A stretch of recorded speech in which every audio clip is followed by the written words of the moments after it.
Se você foi ao cinema nos anos 2000, é bem provável que tenha visto pelo menos uma comédia romântica em cartaz. E se você era viciado nelas como eu, pode ser que tenha visto uma chamada Os Delírios de Consumo de Becky Bloom, também conhecida como Louca por Compras. Shhh.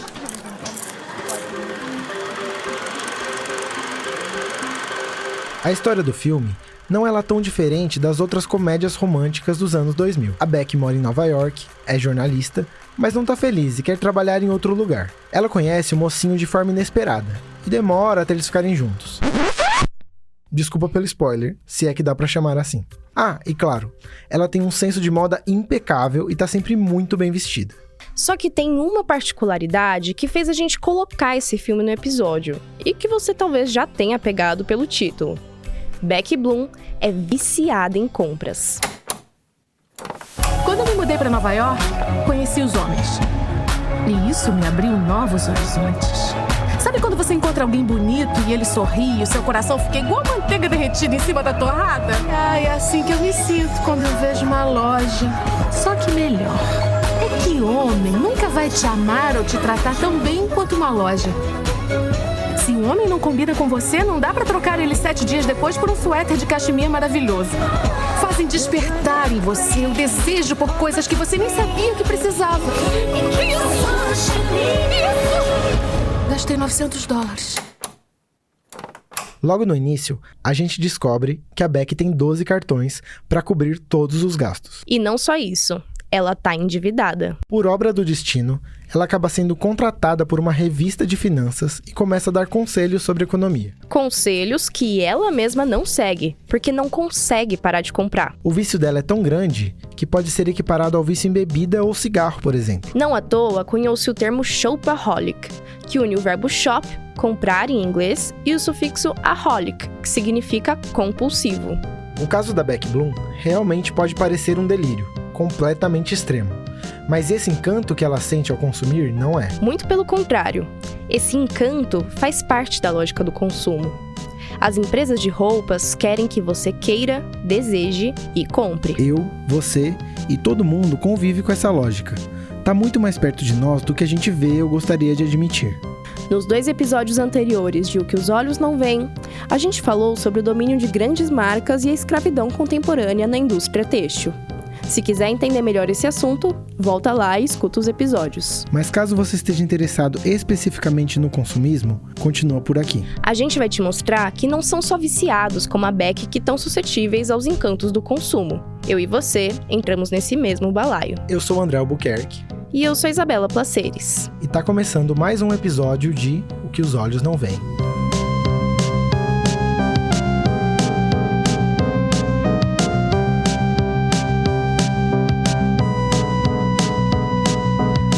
O que os olhos não veem. O que os olhos não veem. Existem vários motivos que levam uma pessoa a comprar. Mostrar poder ou status, falta de afeto, apelos publicitários, influências externas, ilusão de segurança e controle ou até necessidade real mesmo. O ser humano precisa consumir para sobreviver. Isso é fato.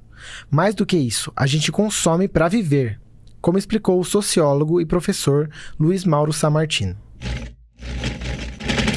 Na verdade, é muito difícil a gente separar necessidade e desejo, porque aquilo que eu desejo se torna uma necessidade. A gente poderia dizer, assim, se você quiser fazer uma diferença meio forçada, mas pode, a necessidade é aquilo que eu realmente precisaria biologicamente para viver. Então, eu preciso de roupas para me proteger do sol, eu preciso de alimentação para não morrer, mas você vê que se a gente olhar assim, basta ter, sei lá, uma calça, uma camiseta, você já se protegeu do frio e do calor, e manter uma dieta feliz, sei lá, à base de rabanetes. Mas isso, para a maioria das pessoas no mundo contemporâneo, é a imagem do inferno. A necessidade seria reduzir o ser humano ao básico. Mas nós não trabalhamos nisso. Como nós somos dotados de uma imaginação, para nós é sempre algo a mais que está faltando. Eu não sei você, mas apesar de eu gostar muito de rabanete, essa não é uma vida que eu escolheria levar. Ok, a gente não consome as coisas só pelo lado útil delas. Até aí tudo bem. Só que o consumo passou a ocupar um lugar muito central nas nossas vidas. Mesmo o desejo se confundindo com a necessidade, parece que a gente nunca para de querer consumir. E a gente diz nossas porque é social mesmo. Eu, você, a Isa e qualquer outra pessoa convive com essa vontade que às vezes é muito latente. A ideia de consumo, realmente, ela existe há muito tempo, mas a forma contemporânea dela não tem mais do que uns 100, 150 anos. E aparece junto com uma outra característica ou uma outra novidade da vida moderna, a vitrine. A exposição da mercadoria como algo a ser consumido antes mesmo de ser utilizada para sua função principal. Então, por volta, vamos dizer aí, do século XIX, aparece essa novidade, onde as lojas vão expor seus produtos de uma maneira muito artística, de uma maneira estética. A hora que a mercadoria ganha essa carinha estética, o consumo deixa de ser apenas uma questão de utilização da mercadoria e ela passa a ser um momento de vinculação com a imagem que a mercadoria traz, com o status que a mercadoria traz, com essa característica até da beleza da embalagem, a beleza do produto. O consumo deixa de ser, digamos, só uma necessidade, vira um ritual. Um ritual de compra. Já percebeu que toda hora a gente tá querendo alguma coisa? Um tênis que tá na moda, a blusa da última coleção ou uma peça assinada por um famoso. Isso faz parte da lógica dessa indústria. Se a gente não quiser nada, não tem quem compre. Se não tiver quem compre, eles não têm lucro. Então, essa nossa vontade de comprar é necessária. Mais do que isso, ela é fabricada. Se você escutou nosso primeiro episódio, lá a gente falou sobre como o mercado da moda, e mais especificamente o fast fashion, é craque em criar tendências e fazer com que a gente sempre queira uma coisa nova. E é a mesma lógica que induz as pessoas ao consumismo. Além da obsolescência programada do objeto, que é aquela que faz o produto ter uma vida útil limitada, existe também uma obsolescência programada do desejo. Como o Luiz Mauro falou pra gente, a durabilidade é inimiga da mercadoria. A gente não pode querer uma mesma coisa pra sempre, senão a gente nunca vai querer comprar nada. E tem dois fatores que são muito importantes nessa história de fazer a gente querer: a indústria da moda e a publicidade. A publicidade como um todo, ela tem o papel, quando as marcas contratam grandes agências de publicidade, é justamente para ter o papel de fazer com que os clientes daquela marca, enfim, o público-alvo daquela marca, sinta vontade de consumir aquele produto. Então, eu acho que a publicidade hoje, ela tem total responsabilidade dentro da área de consumo, do varejo, enfim, tanto B2C quanto B2B, de fazer com que o cliente tenha desejo naquele produto especificamente. Essa é a Simone Sampaio, publicitária que trabalha há 15 anos no ramo da moda. A gente conversou com ela sobre esse papel central que a publicidade tem no consumo. E não só a publicidade, mas outras áreas da mídia também, como as próprias revistas de moda. Outra coisa que o filme Louca por Compras mostra pra gente. Rebeca, você pode não saber, mas sua aparição naquele programa de TV mexeu com o brilho de muitas garotas. Elas se identificam com você. Sua coluna vai se chamar Moda que Pode Pagar. 500 palavras, uma vez por mês. Bem-vinda à Alete. Eu posso falar desse tema? Quer dizer, eu sei onde tem liquidações. Sua coluna vai ser muito pessoal. Pode pegar peças do seu próprio guarda-roupa. Tá bem. Como isso aqui, por exemplo. Bacana. É muito bonito. Bom, é um Louboutin, então não é uma moda tão acessível assim. Não se preocupe. Na Alete, colocamos os preços bem pequenos. E afinal, para que servem os cartões de crédito? Disso você entende. É claro, a gente não pode falar que só a mídia influencia os nossos comportamentos de consumo. A publicidade, ela não é a única responsável por fazer as pessoas consumirem mais. Ela não é a única. Eu acho que existe aí um momento de vida da pessoa, em que fase da vida que ela tá, como ela foi educada, a cultura dela. É muito cultural. É muito do espaço que ela frequenta, as pessoas que ela convive. E nem que todas as empresas agem assim. O papel da publicidade, ele pode ser sim do consumo excessivo, mas isso depende da marca que está contratando, né? Agora, se eu trabalho para uma marca ou para uma empresa em que eu vou contratar profissionais de publicidade com o objetivo não seja única e exclusivamente vender, mas educar, enfim. Quando ela vai contratar o profissional de publicidade, ela vai passar esse briefing. Mas, no geral, é bem comum ver esses apelos em todos os lugares. Pensa na última coisa que você quis comprar. Por acaso você viu no TikTok, na rede social de um perfil de moda, no corpo de uma celebridade que você gosta ou em um anúncio? Ou será que foi naquele ritual de vitrine? Calma. A gente não tá te acusando de ser consumista ou ser refém de estímulos da mídia. A gente só quer mostrar que esse comportamento é mais normal do que se pensa. Para isso, a gente pediu para as pessoas que conhecemos contarem um pouco da relação com o consumo. São nossas amigas, familiares e colegas de trabalho, mas também poderiam ser as suas. Eu sinto ali, né, a serotonina muito alta em mim quando eu abro o pacote. Então, acabou se tornando viciante, né? Então, se eu tava ali no momento mais pra baixo, quando eu abri o pacote, ou quando eu via que o correio tava ali batendo na minha porta, era uma coisa muito mais feliz. Tanto que, né, eu até recebi um bolo ali de aniversário na época, acho que foi uns 2 anos atrás, com a Shopee, com símbolos da Shopee, da AliExpress, com o correio, da Shein, tipo, várias plataformas ali no bolo, porque o pessoal tinha essa noção também que eu tinha um consumo muito alto. Um aviso. A gente não vai identificar nenhuma delas para manter a identidade em sigilo. Mas e você? Já sentiu essa alegria na hora de passar o cartão, pegar a sacola ou desembalar uma roupa? Às vezes, a gente tem um dia tão estressante que só de comprar um docinho já dá aquela alegria. Imagina então comprar um look inteiro. É normal sentir esse prazer ao comprar. Porque, como a gente falou antes, você está satisfazendo um desejo. Nós seres humanos não vivemos só na base do tem que. Então, aonde que eu vou ter o prazer? Em muitos casos, na pequena felicidade da compra. O que não é errado nem certo. É uma questão da gente olhar e ver o quanto isso faz bem para cada pessoa. Mas lembra, a mercadoria e o desejo sobre ela não são eternos. Aprender a saborear essas pequenas felicidades não é errado. Agora, verificar também em que medida a gente não direciona todo o nosso dia para isso, né? E fica concentrando, projetando uma carga enorme de interesse, de tempo, de energia para essas pequenas felicidades que podem acabar rápido também. Quando a gente coloca a nossa felicidade no consumo, o objeto de consumo, ele está sempre a um passo de desaparecer. E essa é a lógica, porque se ele durar para sempre, eu não consumo o próximo. Então, quando eu coloco a minha felicidade em cima do consumo, a minha felicidade vai embora junto com o objeto. Como o professor Luiz Mauro falou, o perigo mora em confundir esse pequeno prazer com uma realização pessoal, principalmente se o que motivou a compra for uma falta. Mas eu já passei por uma fase assim, foi mais durante a pandemia. Mas eu me sentia muito ansiosa naquela época de tudo acabar. Então, todos os recursos financeiros que eu tinha, eu usava para comprar roupa, sapato, bolsa. Ainda que eu não fosse usar para aquele momento específico, né? Eu, mesmo assim, comprava roupa para sair, roupa para trabalhar.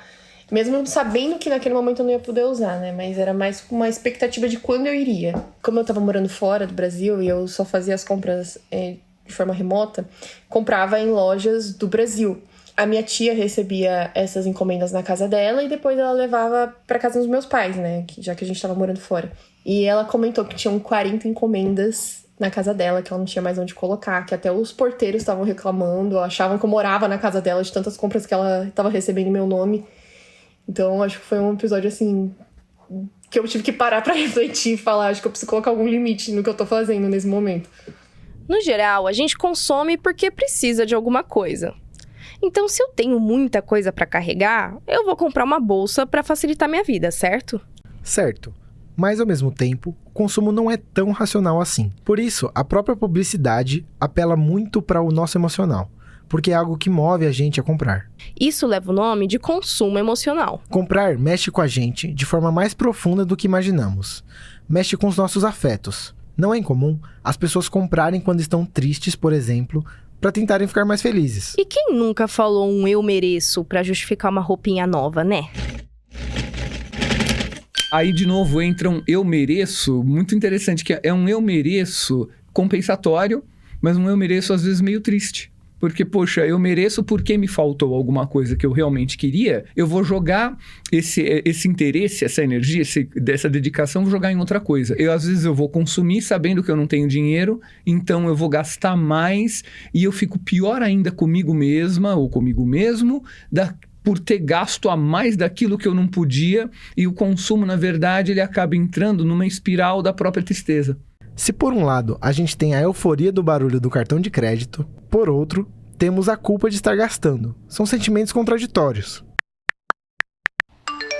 O sentimento depois da compra, eu acho que para todo mundo é sempre muito feliz, né? Você ganhou um presente novo, você vai testar um negócio novo, você vai ter uma roupa nova para usar. Mas depois, pelo menos para mim, e quando eu faço uma compra muito grande e impulsivamente, eu fico me sentindo mal por ter sido irresponsável financeiramente. Cai a ficha, a sua consciência pesa depois de gastar esse dinheiro que eu nem tenho. Mas por quê? Mesmo tendo vivido essa situação inúmeras vezes, a gente continua batendo na mesma tecla de consumir quando tá triste. Como o professor Luiz Mauro falou pra gente, a compra pode ser um meio de suprir algo que a gente realmente queria. E quando não conseguimos, fica aquele gostinho amargo na boca. A gente cansa de esperar. O que dá lugar a uma desesperança. Bom, se eu tenho o costume de comprar em algum momento específico, sim, quando eu tô ansiosa e quando eu tô triste também. Eu sou vestibulanda, né? Então eu tenho muitos momentos de ansiedade e tristeza também. E isso é quase todo dia eu tô comprando alguma coisa. Se eu não tenho um rendimento que eu espero em um simulado, ou uma semana de estudos muito corrida, muito pesada, eu fico ansiosa e eu compro alguma coisa. Enfim, quase todo dia mesmo. E aí, para suprir essa falta, redirecionamos o entusiasmo para o espaço do poder e do controle. Comprar é uma das formas mais fortes da sociedade contemporânea de afirmação do indivíduo e até do individualismo. E falar, eu posso exercer o poder sobre isso.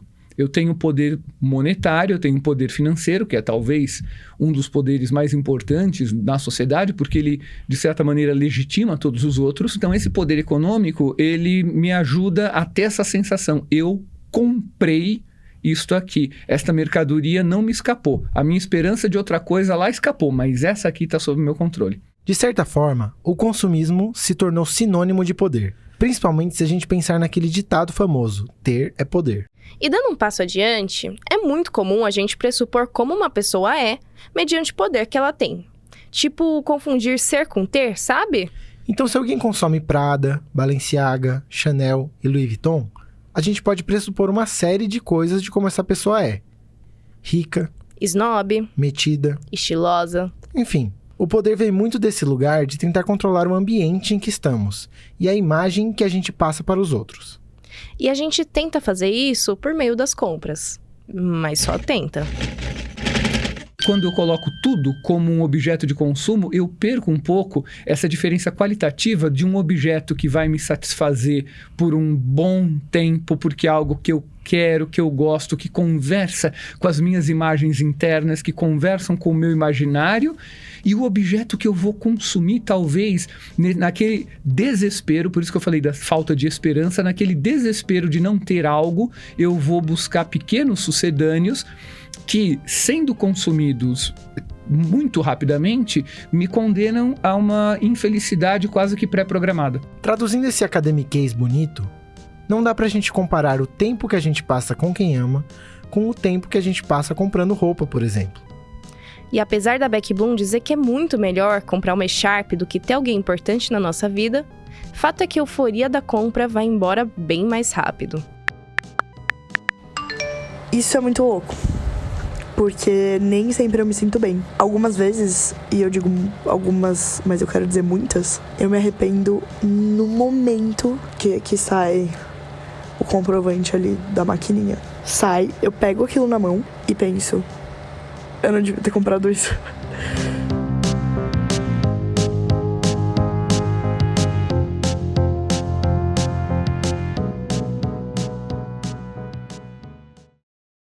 Eu não sei vocês, mas vira e mexe eu paro para pensar por que uma pessoa gastaria milhares de reais em uma bolsa. Desde que surgiram, bolsas de marca são desejo de consumo de muitas pessoas. Então não precisa ficar indignada ou indignado com o que a gente vai falar aqui se você for uma delas, porque você com certeza não é a única. O que a gente está querendo saber é por que essas bolsas são tão desejadas. Considerando que a grande maioria das pessoas não tem o cacife para comprar elas. Uma das bolsas mais baratas da Chanel é a Mini Flap Bag. No site oficial da marca, ela custa em torno de $5.700. Convertendo no câmbio de 2024, ficaria mais de R$31 mil.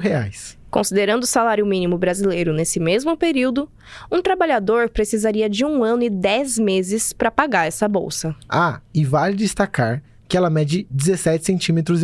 Por que gastar tanto dinheiro em uma bolsa tão pequena quando dá para comprar algumas outras com esse mesmo valor? Resposta curta, status. Resposta longa, a publicitária Simone Sampaio conta pra gente. Para o mercado de luxo, o que a publicidade é muito brifada em fazer é mostrar exclusividade. Agora, existem pessoas que consomem marcas de luxo porque elas querem se mostrar diferente da massa. Eu quero ter um acesso exclusivo àquela marca.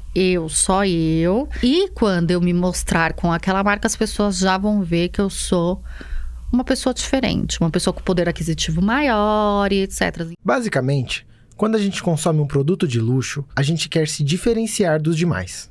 Ou, pelo menos, se diferenciar da maioria das pessoas e mostrar que a gente pertence a um grupo muito específico, refinado, que pode consumir esse tipo de coisa. Como o professor Luiz Mauro falou pra gente, o consumo é um marcador social, que pode servir tanto para excluir outros, quanto para afirmar a nossa própria identidade. E pode até ser que algumas pessoas consumam produtos de luxo pensando na história da marca, do seu estilista ou nos valores dela, mas a grande maioria não, por causa dessa questão de você querer mostrar poder, de a gente viver num mundo extremamente capitalista, né? Então, tem pessoas que não se importam com isso, né? E a gente falou antes desse pertencimento a um grupo seleto através do consumo de luxo. Mas existe um grupo ainda mais específico e refinado que não aceita qualquer coisa. E o consumo de luxo, ele tem uma coisa muito interessante quando você olha ele de perto, que não é qualquer coisa que é luxo. O luxo, por exemplo, ele não pode ser ostentatório. O luxo ostentatório, às vezes, é considerado menos luxuoso, ou até mesmo brega. Seja como for, fato é que as pessoas chegam a se endividar para conseguir acessar esses produtos. Uma pesquisa de 2015 do Serviço de Proteção ao Crédito, junto ao portal Meu Bolso Feliz, mostrou que quase 20 milhões de consumidores já ficaram com o nome sujo depois de comprar itens de luxo. E quase 1/4 dos entrevistados disseram que já deixaram de pagar contas para adquiri-los. Em 2018, a Folha publicou um estudo da empresa Minds Miners, no qual 13% dos entrevistados disseram ter contraído dívidas para ter acesso a produtos de luxo. A pesquisa ainda estipulou que, na realidade, 60% das pessoas ouvidas se endividaram pelos caprichos. Chama a atenção a estimativa da consultoria Bain & Company, que afirma que o mercado de luxo aumentou em 12% entre 2022 e 2023, em meio a uma recessão global. Consumir não é apenas uma necessidade básica de sobrevivência. Como seres humanos, consumir é algo que nos satisfaz, realiza nossos desejos e sacia nossas vontades. Mas consumir também se tornou sinônimo de poder, status e superioridade.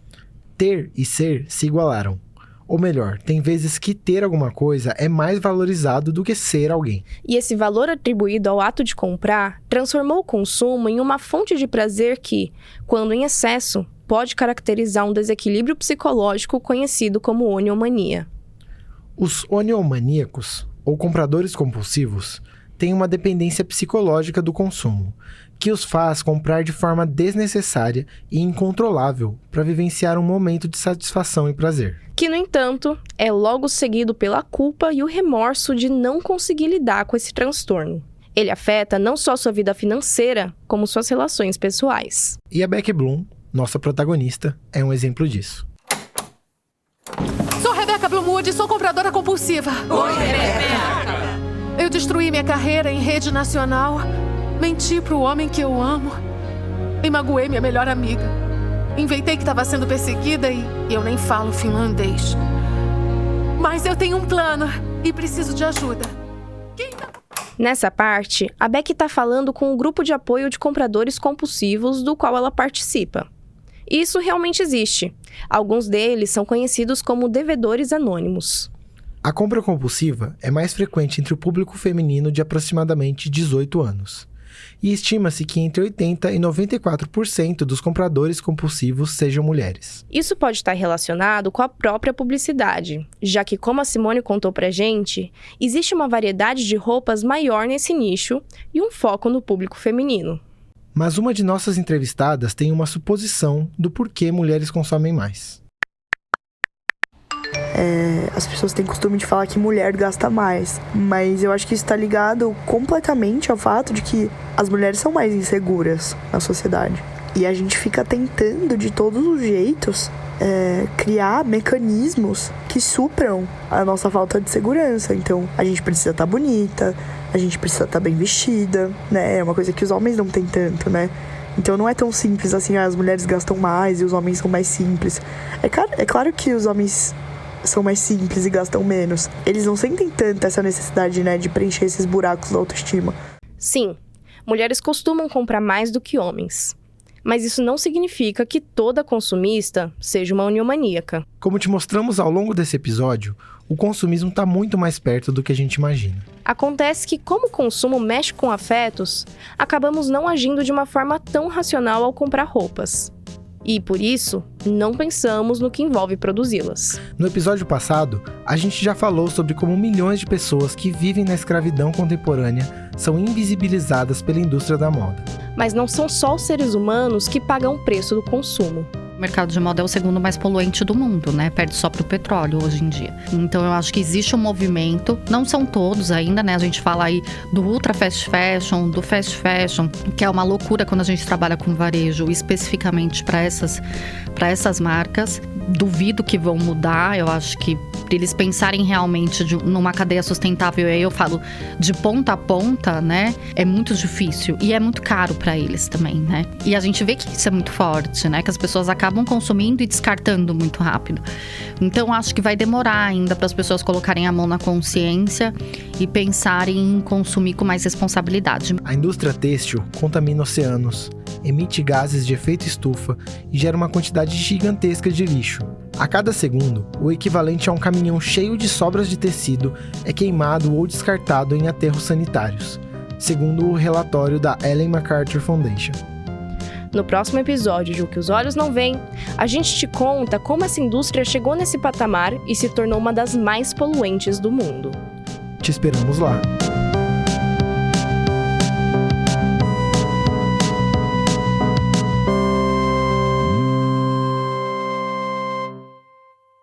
O que os Olhos Não Veem é um projeto de TCC elaborado por alunos do 4º ano de jornalismo da Faculdade Casper Líbero e orientado pelo professor Renato Tavares. Eu sou André Albuquerque, apresentador e editor do episódio. E eu sou Isabela Placeres, apresentadora e roteirista. A Lara Sanches atuou como assistente de produção. A vinheta foi produzida por Samuel Yoshida e conta com as vozes de Ana Clara Carvalho, Camila Miritino e Guilherme Basile. Para a captação de som, contamos com o apoio da equipe dos estúdios da Faculdade Casper Líbero, Alexandre Cavalcante e Aleph Matias. Este episódio usou áudios do filme Os Delírios de Consumo de Beck Bloom. Obrigado por ouvir até aqui e até o próximo episódio.